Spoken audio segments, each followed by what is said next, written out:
Meu pai era um homem rico. Meu pai, acionista da usina de Catendes, e um fazendeiro próspero na cidade de Garanhuns, com uma fazenda de 9.000 alqueires de terra, com plantio de cana, de açúcar, de tomate, também criame de búfalo, de cavalo de raça, de ovelhas. Vocês sabem muito bem que nós temos a maior parte aqui desse povo são nordestinos, e não adianta negar. E vocês sabem que lá no Nordeste existem duas classes de pessoas, só existe o rico e o pobre. Mas meu pai tinha também um engenho onde ele fazia a sua própria bebida alcoólica. E meu pai, infelizmente, vítima do alcoolismo, que ele era alcoólatra, meu pai veio a morrer, uma certa noite foi dormir embriagado e não amanheceu mais com vida. Mas deixou minha mãe uma viúva rica. Mas minha mãe, devota do padre Cícero de Juazeiro, minha mãe viajava de Garanhuns, Pernambuco, a Juazeiro do padre Cícero. Ela fazia esse trajeto a pé. E minha mãe de 4 filhos, 3 homens e uma mulher. Um dos meus irmãos logo em seguida veio a falecer, e eu tinha apenas 6 anos de idade, já tinha feito primeira comunhão. Uma noite eu tive um sonho que eu liderava um grupo de pessoas tão grande que eu olhava e não via o fim. E quando acordei, eu contei isso à minha mãe. E os senhores sabem que tem 2 tipos de nordestinos: um que fala muito e outros que não falam nada. Minha mãe é daquelas que fala pouco. E ela só olhou para mim e disse: "Deixe besteira, menino. Tu come demais e vem contar besteira." Mas eu dava uma volta e pegava na saia da mamãe e dizia: "Mamãe, e meu sonho?" Até que uma hora ela disse: "Vamos conversar com Dom Expedito." Sabe quem foi Dom Expedito? Aquele bispo que foi assassinado a tiro de revólver pelo padre Osana. Quantas pessoas aqui se lembram deste evento? Muita gente. Muita gente. Vocês sabem que quando Dom Expedito me ouviu, ele bem sério, olhando nos meus olhos, disse: "Meu filho, isso é uma chamada para o sacerdócio. Quer ser um padre?" Eu disse: "Olha, se mamãe deixar, eu quero." Espera um pouquinho. Reuniu-se com a minha mãe, daqui a pouco ele voltou e disse: "Olha, tua mãe me permitiu, mas ela disse que você só tem 6 anos e o seminário só pega com 7. Mas esse ano ela prepara seu enxoval e o ano que vem você ingressa no seminário redentorista." Eu não via a hora, eu contava os dias, até o dia em que ingressei no seminário redentorista. Eu fiz o seminário menor em Garanhuns. Eu fui transferido para o Rio de Janeiro, onde fiz o seminário maior. Mas como no nosso seminário não tinha filosofia, nós viemos fazer filosofia em Aparecida, porque o seminário também é redentorista. No 3º ano de filosofia, que se faz filosofia aquiniana, filosofia de São Tomás de Aquino, se faz aquele aperfeiçoamento. Nós já tínhamos passado por teologia, hermenêutica, exegese, eclesiologia, prática sacerdotal. Já tínhamos passado por toda aquela celeuma que Frei Paulo conhece. Na época da missa em latim, que da primeira à última palavra da missa se celebrava em latim. Mas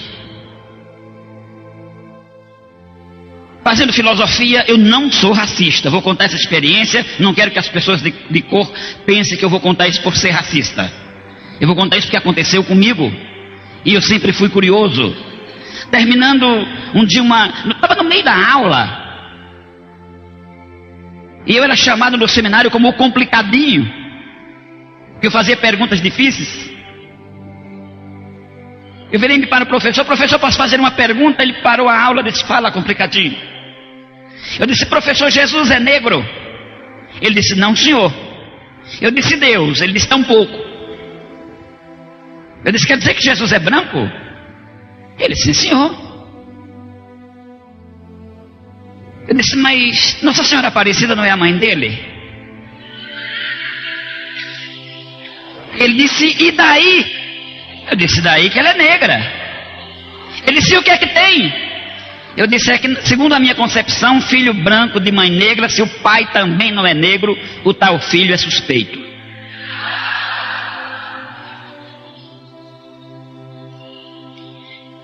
Estou certo, Jesse? Disse, eu vou levar o senhor à diretoria. Eu digo, tudo bem. Você sabe, qualquer coisinha é reitoria, é diretoria. O diretor botou o dedo no meu nariz, o senhor é racista? Eu disse, não senhor, eu sou curioso. Então me responda o senhor. Fiz a mesma pergunta para ele, sai daqui da minha sala para fora. Mas eu fui levado a Roma. Por que a Roma? Que era a promessa da minha mãe ser consagrado ao sacerdócio em Roma. Os paramentos de um sacerdote que vai ser consagrado é bonito, com toda sinceridade é bonito, é muito lindo. São paramentos brancos, é muito bonito. E o sacerdote ele deita-se no chão em forma de cruz aos pés de quem o vai consagrar, como eu fiz aos pés do Papa. Eu fui consagrado daquela forma aos pés do Papa. É consagrado os polegais das mãos e os indicadores, porque é aquele que vão pegar na hóstia. Eu levava isso muito a sério. Eu levava tudo a sério. Eu aprendi enquanto estava no seminário que paralelo ao céu e ao inferno havia um mundo chamado purgatório, onde as pessoas que não morriam em estado de graça tinham que passar pelo purgatório. E quando era celebrada uma missa em favor da alma daquela pessoa que estava no purgatório, por exemplo, o fogo do purgatório cairia 1 grau. Seria, vamos dizer assim, 10 vezes mais quente do que o nosso. Eu levava isso a sério. Eu aprendi que esta Bíblia de João Ferreira de Almeida, traduzida por João Ferreira de Almeida, era falsa. Que a religião protestante foi uma religião fundada por um frade agustiniano que se rebeliou contra a igreja, chamado Martinho Lutério. E que ser crente era para pobres, pretos e analfabetos. Eu ouvia isso. Frei Paulo sabe que a coisa mais difícil do mundo é uma freira negra ou um padre negro. Tem, mas é a coisa mais rara do mundo. Infelizmente o racismo impera. E eu quero contar outra coisa para vocês. Eu não sei se vocês sabiam que Santo Antônio, São Benedito, Nossa Senhora Aparecida aqui no Brasil são pretos e lá na Itália são loiros. Eu sei que meu testemunho vai ser um pouco pesado, eu sei que vão ter pessoas católicas que podem até virar as costas e ir embora, mas acredite, meu irmão, está escrito em São João capítulo 8, versículo 32, e então conhecerei a verdade e a verdade vos libertará.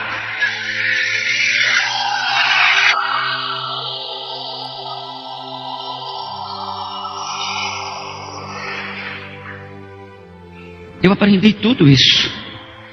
Após a minha sagração ao sacerdócio, nós viajamos para Lourdes, na França, conhecermos mais uma mãe de Jesus.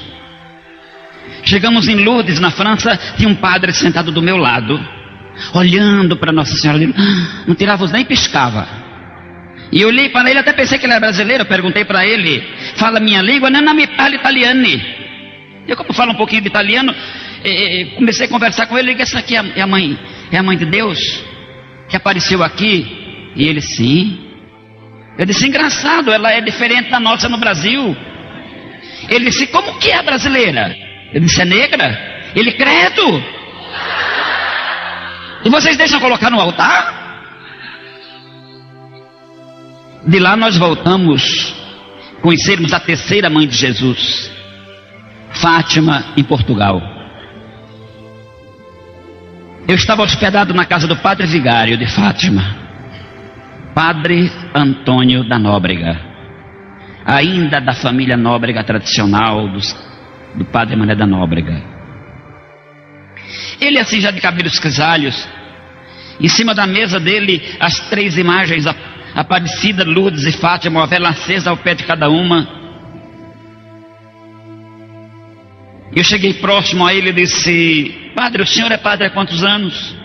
Ele disse, há 25 anos. Muito bem. Eu disse, me diz uma coisa, Nossa Senhora Aparecida é a mãe de Jesus? Nossa Senhora de Fátima é a mãe de Jesus? Nossa Senhora de Lourdes é a mãe de Jesus? Ele, sim. Eu disse, por que uma não parece com a outra? Por que o rosto de uma é diferente do rosto da outra? Ele pensou um pouco e disse, bom, isso é devido à região onde ela apareceu. Digo, meu Deus, e quer dizer que trocar de região se troca de rosto? Como que eu vou chegar no Brasil?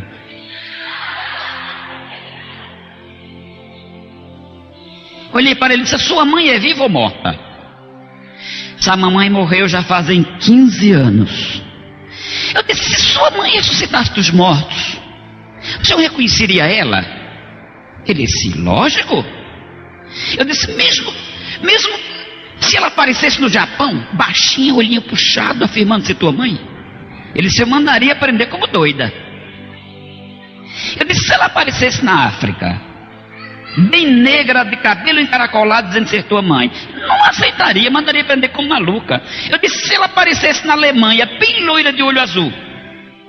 Ele olhou para mim e fez assim com a cabeça: o senhor quer chegar aonde?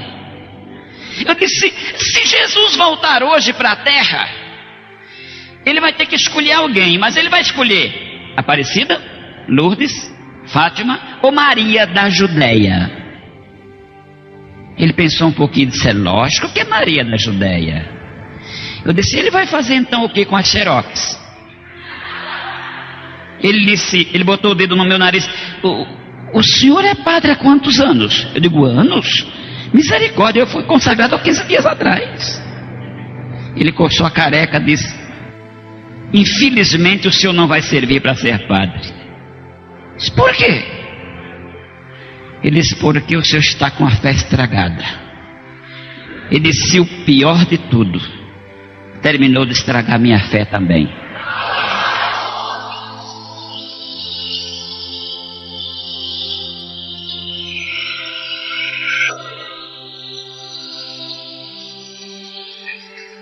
Eu voltei para o Brasil.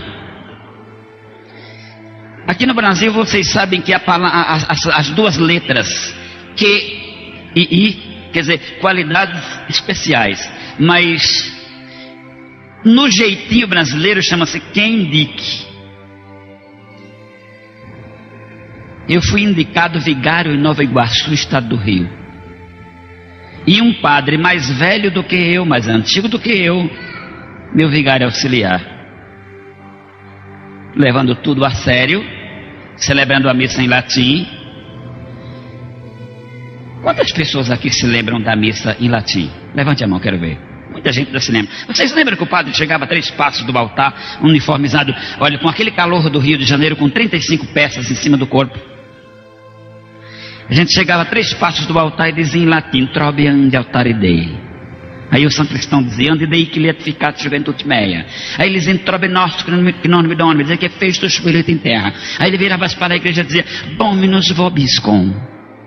Quer dizer, pode dizer que a paz do Senhor esteja sempre convosco, era pax Domini sit sempre vobiscum. Correto, padre? Quando terminava a missa, Pai Nosso em latim, Ave Maria em latim, crê em Deus Padre em latim, só o sermão que era em português. Quando terminava a missa, o padre dizia: ite missa este. Virava as costas e ia se trocar, que não aguentava mais o calor. Aí o Santo Cristão vinha para o plenário e dizia: o padre disse, vão embora, a missa acabou, gente. Aí sai aquela multidão. Aí um dizia para o outro, um perguntava para o outro: você entendeu alguma coisa? Ele dizia: eu não.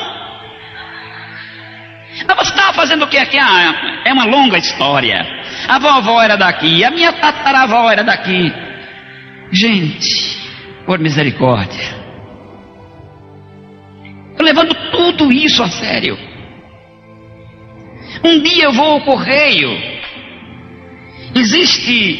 Existe uma literatura que chega na mão dos sacerdotes chamada liturgia, e vem sempre pelo correio, e normalmente se pega no correio. E um dia eu vou ao correio, e no meio das literaturas, um embrulho maior, olhei quem me havia enviado: a imprensa metodista do Brasil. Chego na minha casa, abro, para minha surpresa, uma Bíblia traduzida por João Ferreira de Almeida, em outra linguagem, uma Bíblia protestante. Eu chamei o padre Geraldo, meu companheiro: Geraldo, o que eu faço com esse negócio? Eu rasgo, enterro, queimo? Olha, a ordem que tínhamos era se pegássemos Bíblia protestante na casa de católico, tomar literaturas, não dialogar com crentes, não ouvir programas radiofônicos de crentes. Em outra linguagem, crente era um troço tão contagioso, pior do que aidético. E eu tinha essa concepção. Principalmente o nordestino, que crente lá é chamado de bode. A minha avó dizia: meu filho, os crentes fecham os olhos na igreja para não ver um bode preto que aparece dando cabeçada nas pessoas. Eu acho que o pastor Aristóteles, que é nordestino, ouviu muito falar essa história. Padre Cícero de Juazeiro, Frei Damião. Meus irmãos, o negócio é tão sério. Sabe o que eu fiz? Eram 2 horas da tarde, eu tinha terminado o almoço, eu guardei aquela Bíblia na minha estante. Eu disse: eu vou para o meu quarto descansar um pouquinho. E lá no meu quarto de 3 por 3,5, uma escrivania. Eu abri o meu guarda-roupa e fui levando a mão para apanhar no travesseiro. Quando eu toquei no travesseiro, que eu levantei, eu escutei, alto e em bom som, uma voz masculina. Aquela voz disse: homem, põe aquela Bíblia e examina-a.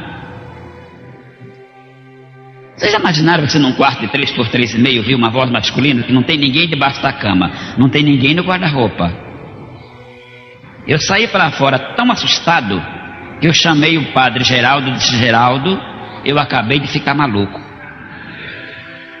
Como é que você sabe? Eu digo: olha, a primeira pergunta que os psiquiatras fazem: ouve vozes?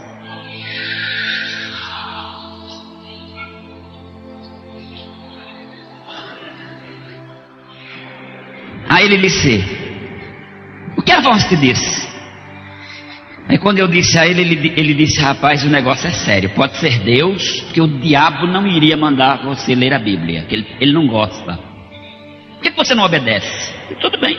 Fui para o meu quarto, sentei-me, abri a Bíblia, e por acaso, não por acaso, dizem que existe para quem não é crente coincidência, mas para quem é crente é Deus incidência, é Cristo incidência. Eu abro a minha Bíblia no capítulo 8 de São João, por acaso, abri esse capítulo 8 de São João, comecei a ler do começo, e fui lendo, daqui a pouco me deparo com o versículo 32, e então conhecereis a verdade, e a verdade vos libertará. Eu passei na minha exegese, eu disse: mas o que quer dizer isso? Eu comecei a traduzir: me libertar, mas me libertará do quê? Aí comecei a não entender, aí continuei. Aí o versículo 36: se pois o Filho vos libertar, verdadeiramente sereis livres. Comecei a pensar: Senhor, do que eu preciso ser livre? Sabe o que veio na minha mente? Você não tem um compromisso com Roma? Você não tem um compromisso com o Papa? E quem sabe é isso? Eu abri a Bíblia, fechei a Bíblia e abri em outro lugar, me cai agora São Mateus capítulo 11. E o versículo 25, que estava pontilhado a propósito. E o versículo diz: naquele tempo, levantando-se Jesus, disse: graças te dou, Pai, Senhor dos céus e da terra, que ocultaste essas coisas aos sábios e aos entendidos, e as revelastes aos pequeninos. Irmão Jesse, eu fiz uma interrogação na minha cabeça: quem serão os pequeninos? A quem Deus revela e não aos sábios. Sabe o que me veio na mente? Por que você não procura o purgatório? Você não é professor do purgatório? Procura o purgatório à luz da Bíblia.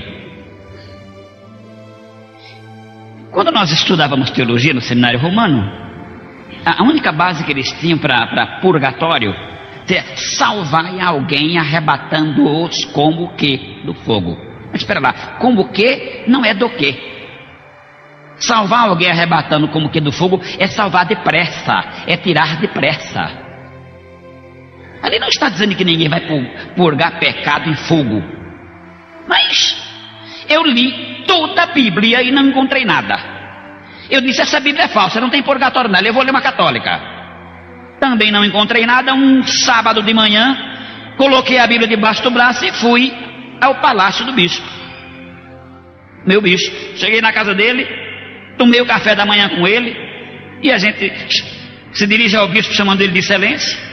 Excelência, eu vim lhe fazer umas perguntas, mas eu gostaria que o senhor me fosse sincero e me responda, por favor, a verdade. Ele bem sério disse: Pereira, pergunte-me o que quiser. Eu disse: tudo que a Bíblia diz é verdade? Tudo que está escrito na Bíblia é real?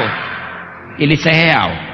Inclusive ele pegou a Bíblia e disse: a Bíblia fechada é um livro, e aberta ela é uma carta de Deus falando com os homens. O senhor tem certeza? Ele disse: absoluta. Eu disse: quer dizer que difundir a Bíblia, viver a Bíblia está correto? Ele disse: está.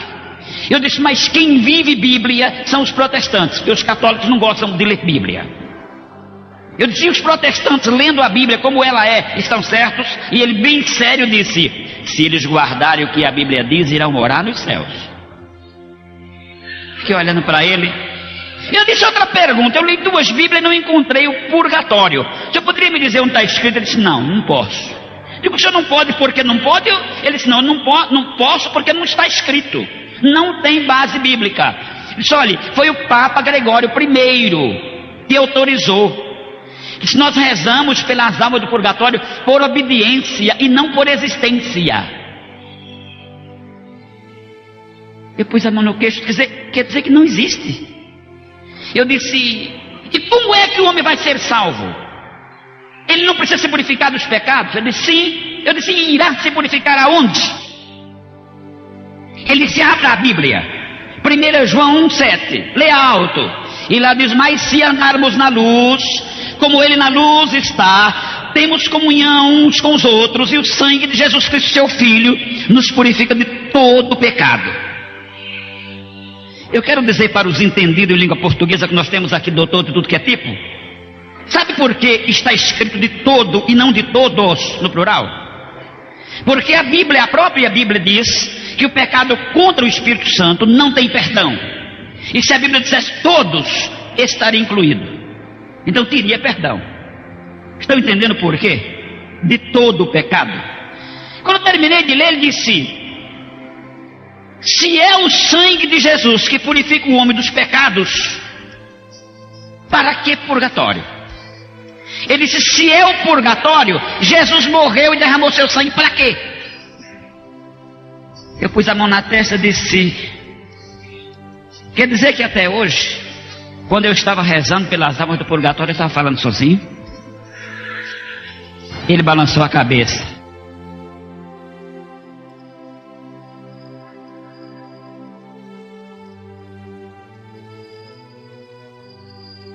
Quando chegou o momento do sermão, eu disse: o tema do sermão de hoje é este: não existe purgatório. Todo mundo. Eu olhei para o plenário, se alguém tem alguma pergunta a fazer, um senhor levantou-se e levantou o braço. Eu olhei para ele, um médico psiquiatra. Ele fez desse jeito: padre, o senhor está bom do cérebro? Eu disse: se o senhor duvida, me consulte pós a missa. Ele disse: não, é que se isso que o senhor está ensinando é real, por que o senhor não ensinou isso antes? Ele disse: porque eu aprendi ontem. Mas eles levantaram os gravadores, é gravadorzinho de bolso, é gravadorzinho. Hoje tem gravador de tudo que é tamanho. Deve ter algum por aí.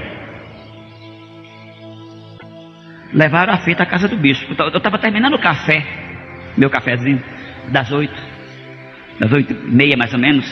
O bispo chegou na minha casa. Um sobrado, ele subiu correndo. Ele já chegou gritando comigo: já ouvi o sermão do senhor hoje.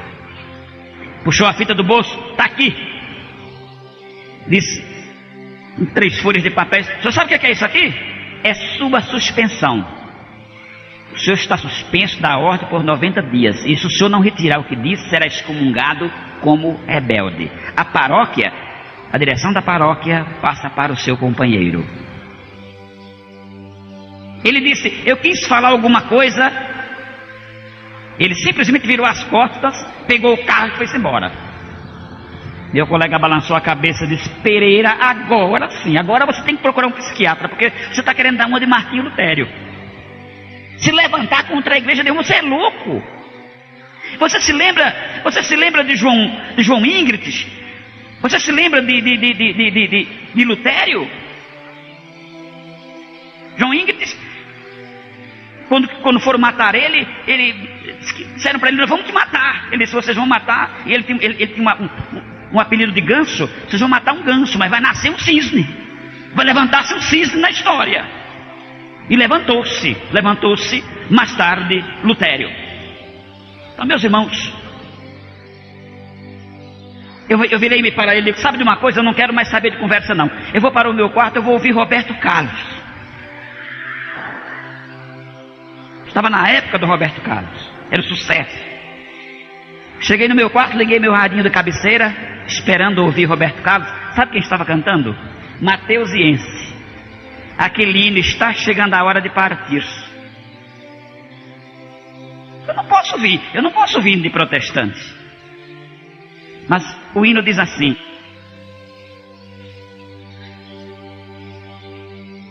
me lembre do começo. Está chegando a hora de partir. Prepara-te, ó igreja, para subir. Vigia sempre firme em oração, que é tempo de real consagração. Jesus em breve vem do céu, em glória, majestade e poder. Medita, ó igreja de Jesus, que dia glorioso a descer-se. Olha, eu com o dedo no botão do rádio para desligar, eu não tinha coragem de desligar, era muito bonito. Aí o locutor anunciou: de 18 a 23 de julho acontecerá no Maracanã, Rio de Janeiro, a 8ª Conferência Mundial Pentecostal, onde pastores do mundo inteiro estarão pregando sobre a fé. Eu disse: eu quero estar lá um desses dias. No penúltimo dia da festa, era o comentário do Rio. Eu virei para o meu colega e disse: escuta, amanhã é um encerramento, que na parte da manhã, na parte da tarde, encerra a Conferência Mundial Pentecostal. Eu falei para o meu colega: vamos até lá? Ele disse: vou nada, rapaz, você é louco? Se a imprensa está lá, nós vamos aparecer na primeira parte dos jornais. O bispo vem aqui e nos excomunga. Não vou não. Então fique, eu vou. Irmãos, quando foi na hora de eu ir, a gente morava num sobrado, da nossa condução era um jipe. E lá vou eu descendo as escadas, com a melhor batina que tinha chegado do tintureiro, bem arrumado, uma faixa, um crucifixo aqui preso à faixa, um uniforme, um verdadeiro uniforme redentorista, um chapéu preto na cabeça, bem elegante. Lá vou eu descendo. Eu era magro que parecia aquele homem que o paletó listado tinha uma lista só. Era bem magrinho, velho. Eu vou descendo.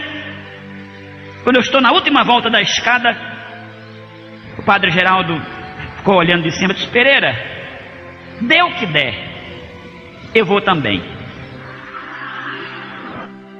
Aí fomos dois. Quando nós chegamos na porta do Maracanã, para nossa surpresa, os diáconos que tinham a faixa no braço escrito disseram: não pode mais entrar ninguém. Não pode? Não. Mas não tem jeito? Não tem. Então vamos dando meia volta para ir embora. Nós já tínhamos dado um pedaço. Eles se reuniram depressa num canto e foram atrás de nós. Deram o jeitinho brasileiro. Disse: olha, vamos fazer o seguinte: como se trata de dois padres, vocês vão entrar. E nós entramos. Lá onde não cabia mais ninguém, nós nos sentamos. Os nossos olhos depararam, os senhores... Você estava lá, Caleb? O filho do pastor Aristóteles, o Jair, o pastor Aristóteles estava. Tinha um coralzinho, com quase mais de 2.000 vozes. Era maior do que aquele coral que teve aqui no Congresso Mundial, não era, pastor? Uniformizado com as cores da bandeira brasileira, irmãos. Aquele coral levantou-se, regido pelo maestro Varjão. Não era, irmãos, era anjos na terra, era céu puro. E aquela gente ia abanar lenço branco e dar glória a Jesus e pular. Vocês veem o Jabes pular aqui, isso aqui não é nada. Lá eu vi aquele pular que nem pipoca. E banar lenço branco, e quem não tinha lenço tirava o casaco e banava o casaco no ar. E daqui a pouco o coral parou. E anunciaram, olha, Jesus batizou 40 componentes do coral com o Espírito Santo. E aquela gente falando em línguas, eu não sabia o que era, e olhava para um lado, olhava para o outro. Daqui a pouco um moço, moreno claro, do meu lado, virou-se para nós dois, falando em hebraico clássico. Ele disse: homens, não foi pela vossa vontade que vocês entraram aqui. Fez assim com as mãos, foi as minhas mãos que vos trouxeram. Eu lembro que eu olhei para o meu colega e disse: mais um hebreu maluco. Eu nunca vi esse camarada. Eu virei para ele e disse: moço, o senhor é hebreu? Ele disse: não, senhor, eu sou goiano. Eu disse: onde o senhor estudou hebraico? Ele disse: o que é hebraico? Eu digo: pronto, é outro doido. Aí tinha um jovem para trás de mim. O jovem pôs a mão no meu ombro assim e disse: padre, não te assusta. Esse moço foi batizado com o Espírito Santo e recebeu o dom de profecia agora. Se agora. Disse: olha, Deus falou com vocês dois. Eu confesso, eu temi e tremi. O tema era o Espírito Santo glorificando a Cristo. Não era isso? Cada pregador falava dentro do tema. Aí deram a palavra para aquele Bill Block da igreja ali no Canadá. E ele me lê Amós 4,12, a parte B do versículo, traduzido por Bernard Johnson, o melhor intérprete do Brasil. Eu acho que depois dele só Geneto, né? Então, meus irmãos, ele começou a pregar sobre a lei sacerdotal. Ele disse: olha, os primeiros sacerdotes foram Arão e seus filhos. Ele disse: a lei sacerdotal durou até Zacarias. Ele disse: Zacarias foi o último sacerdote. Ele disse: o último sumo sacerdote foi o Senhor Jesus. Ele consumou a obra sacerdotal na cruz. Ele disse: e Jesus, pós-ressuscitado, nomeou uns para evangelistas, pastores, doutores e mestres. Em um tom bem firme ele disse: sacerdotes não existem mais. Eu lembro que eu virei para o padre Geraldo e disse: nós dois somos o quê? Ele disse: 2 bonecos fardados. Não tem mais? Foi abolido na cruz. Mas o apelo aquela noite foi feito assim: amigo, você não gostaria de hoje experimentar um pouquinho do meu Jesus? Se você gostar dele, você fique com ele. Agora, se você não gostar, pode me devolver, eu aceito de volta. Quando ele disse: aquele que quiser experimentar um pouquinho do meu Jesus, fique em pé. Irmãos, eu fui a primeira pessoa a levantar e gritar com toda a força do meu pulmão: eu quero esse Cristo. Olhei para o meu colega, ele banhado em lágrimas, fez a mesma coisa.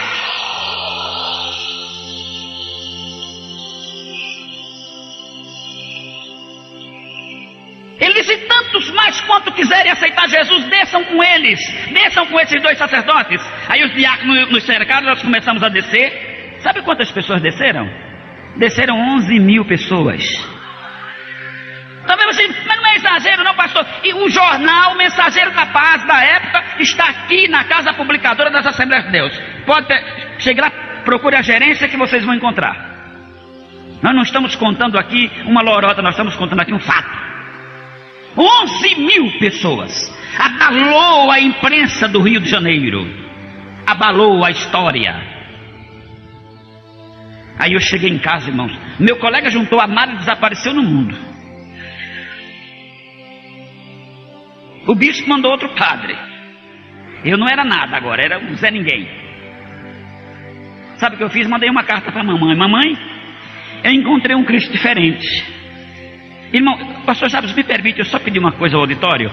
Os irmãos me permitem mais 10 minutos para fechar meu testemunho? Então, Vox Populi, Vox Dei.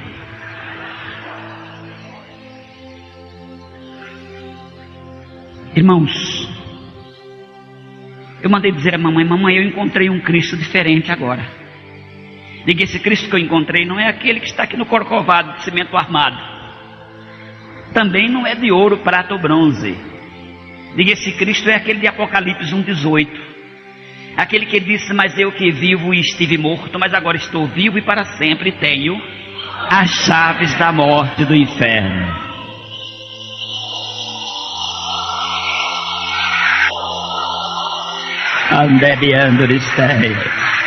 Aleluia. Irmãos, você sabe que para uma família que tem um filho padre, eles se consideram salvos. Meu filho vai rezar por mim e eu vou para o céu. Para minha família eu era o santo da casa. De repente minha mãe lê a minha carta, que agora eu não era mais um padre, eu agora era um crente. Apesar que por Vaticano eu vou morrer sendo padre. Mas na verdade eu sou. Que eu me casei e sou padre de 6. Sou pai de 6 filhos agora. Mas aconteceu, irmãos, que quando minha mãe leu a minha carta, ela simplesmente gritou, meu filho morreu, e desmaiou. A minha mana veio, leu a carta, fez minha mãe voltar, disse, não, ele não morreu, ele apenas ficou crente. Ela disse, não, para mim, morreu. Irmãos, acredite uma coisa, 17 dias após, eu estava almoçando quando o carteiro chegou. Ouça isso, Frei Paulo. Eu estava almoçando quando o carteiro chegou. Entregou uma carta, eu olhei, vi que era da minha mãe, abri. E mamãe dizia, meu filho, eu preferia me ver morto. Você se lembra quando se escrevia a carta, essa missiva? Se usava essa frase, né? Eu preferia pegar na alça do seu caixão. Eu preferia lhe ver ser um toxicômano qualquer. Mas já que você virou crente, como dizem os nordestinos, nunca mais eu quero ver seu rosto. Nunca mais você vai cruzar meus batentes. Te darei um jeito para lhe desmembrar da família. Irmãos, vocês sabem que um filho ler uma carta de uma mãe nesse teor é bravo. Sabe o que eu fiz? Eu saí chorando para o meu quarto. E lá no meu quarto eu caí enjoelhado. E eu fui fazer a primeira oração. Por quê? Porque antes eu rezava. E não é a mesma coisa. A palavra reza quer dizer repetição de cópia. E a palavra rezar quer dizer repetir. Diz o dicionário Aurélio. Quer ver? Pesquise. Eu ajoelhado no meu quarto disse, Deus, quando eu era criança escolhi o sacerdócio humano como minha regra de fé. Pós-adulto está acontecendo tudo isso. Pós um sacerdote formado, ordenado, está acontecendo tudo isso comigo. Digo, Deus, eu não quero ouvir a voz do homem, eu quero ouvir a voz dos céus. Quando eu disse eu quero ouvir a voz dos céus, irmãos, o teto do meu quarto desapareceu. Aleluia. Sabe o que eu comecei a ver, irmãos? Eu comecei a ver um clarão tão forte que todas essas lâmpadas acesas ficariam trevas. E uma voz bradou nesse tom, meu filho, grande obra eu farei na tua vida. Os milhares virão o meu conhecimento pela tua instrumentalidade.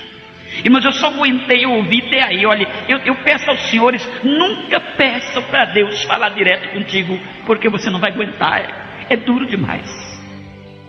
Eu caí ali onde eu estava.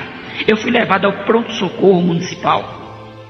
Após uma injeção, o médico que estava do meu lado chegou no meu ouvido e disse, padre, o senhor estava desmaiado, seu companheiro lhe encontrou, lhe trouxe para cá, o que está havendo? Eu fui tentar contar, mas eu chorava, eu não falava. E eu olhei para o médico chorava comigo. Ele me abraçou, ele botou a cabeça encostado a mim e disse, meu irmão, eu também sou crente. Aleluia, aleluia.